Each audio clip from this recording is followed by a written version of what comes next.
Semuanya, perkenalkan nama saya Lulu Ratnasari Sinurat dengan NIM 1122004, Prodi Sarjana Gizi tingkat 3 Santa Elizabeth Medan. Desain yang mengampu pemerintah Simbolon SKM MK. Saya membuat video mengenai menghitung besaran sampel atau sample size. Selamat menyaksikan. Yang pertama, menghitung besar sampel atau sample size, di mana sampel adalah bagian dari jumlah dan karakteristik yang dimiliki oleh populasi tersebut. Sampel juga bagian dari populasi yang mempunyai ciri-ciri keadaan tertentu yang akan diteliti menurut Ridwan 2015. Di mana sampel juga sebagian untuk diambil dari keseluruhan objek yang diteliti dan dianggap mewakili seluruh populasi. Dan sampel juga adalah sebagian atau wakil populasi yang diteliti. Di sini ada rumus yang paling sering dipergunakan oleh para peneliti sebagai berikut.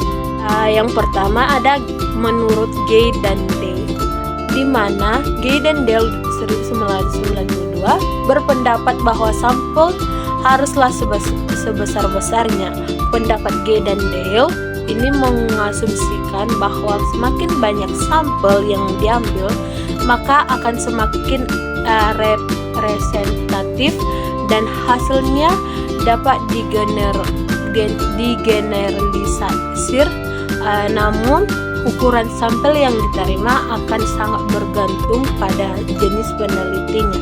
Yang kedua, menurut Rothschild, di mana tidak jauh berbeda dengan Gay dan Dale, Rothschild juga memberikan beberapa panduan untuk menentukan ukuran sampel, yaitu ukuran sampel lebih dari 30 dan kurang dari 500 adalah tepat untuk kebanyakan peneliti.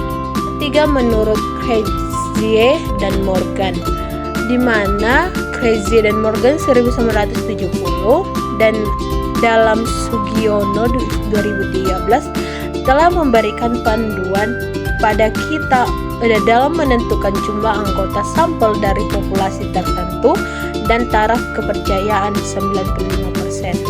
Selanjutnya, Mikhail, menurut Kuntojojo 2009 dalam Hadis 2016, apabila jumlah populasi dalam suatu penelitian dipandang terlalu besar oleh peneliti, maka tidak perlu dilakukan penelitian pada keseluruhan anggota populasi sasaran, namun cukup dilakukan penelitian pada sebagian populasi.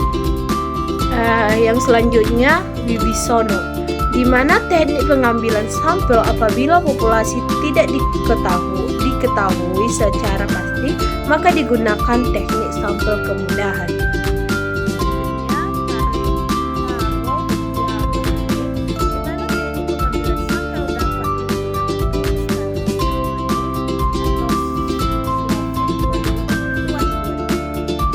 Selanjutnya ada rumus sampel. Yang pertama, penelitian deskriptif kategorik, di mana parameter dari keputusan atau proporsi P untuk penelitian deskriptif.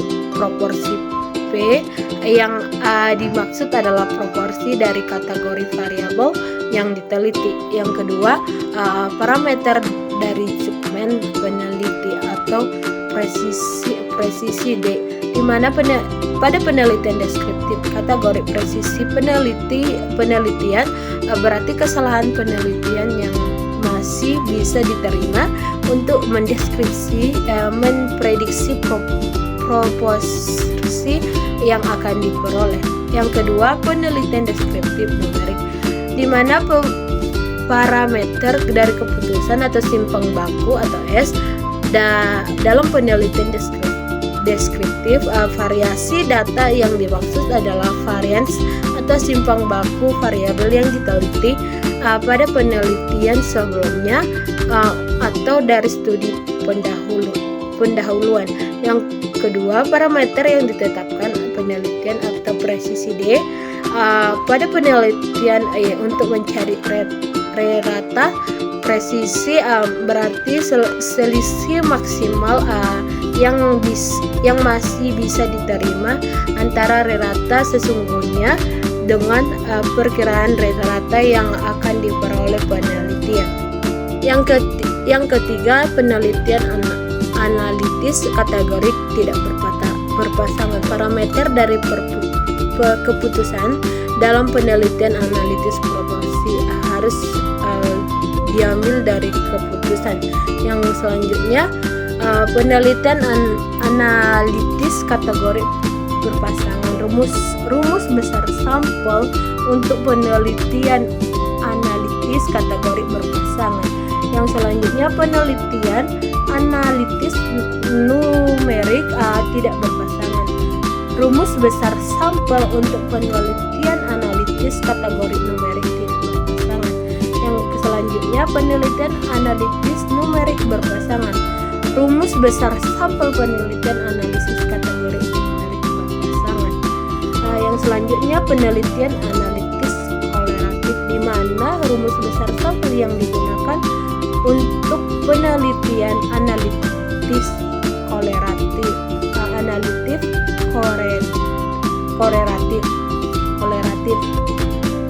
Contoh penggunaan rumus yang pertama, penelitian deskriptif kategorik, di mana keputusan ada dengan prevalensi kecil 20% atau besar 80%. Menentukan rumus besar sampel, menghitung besar sampel. Yang kedua, penelitian deskriptif numerik, kesimpangan baku diketahui. Yang ketiga, penelitian analitis kategori tidak berpasangan atau uji klinis. Yang keempat, penelitian analitis kategori berpasangan atau kasus kontrol. Yang kelima, penelitian analitis numerik tidak berpasangan. Yang keenam, penelitian analitis numerik berpasangan. Yang ketujuh, penelitian analitis korelatif.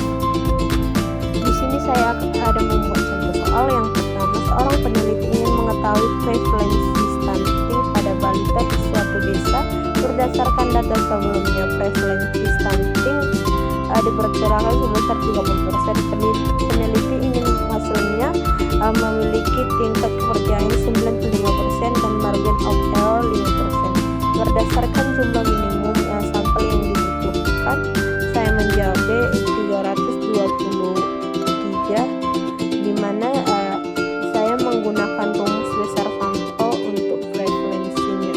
Yang kedua, dalam penelitian uji beda rata-rata berat badan dua kelompok balita, besar simpangan baku diasumsikan sama, yaitu 1,5 kg. Peneliti ingin mendeteksi beda rata-rata minimal 1 kg dengan power 80% dan alpha 5%. Berapa besar sampel per kelompok? Saya menjawab C 36%, di mana saya menggunakan rumus dua kelompok. Yang ketiga, seorang ahli gizi ingin meneliti hubungan antara konsumsi saya dengan statistik anak menggunakan pendekatan analitik observasional, di mana rasio kasus kontrol adalah 1:1. Estimasi OR yang diharapkan adalah 2,5. Proporsi paparan pada kelompok kontrol adalah 30%. Berapakah besar sampel minimum per kelompok jika A sama dengan 0,05 dan power 80%? Saya menjawab A 78%, di mana saya menggunakan software atau rumus Health. Gunakan software atau rumus Health untuk menghitung besar sampel case control dengan OR.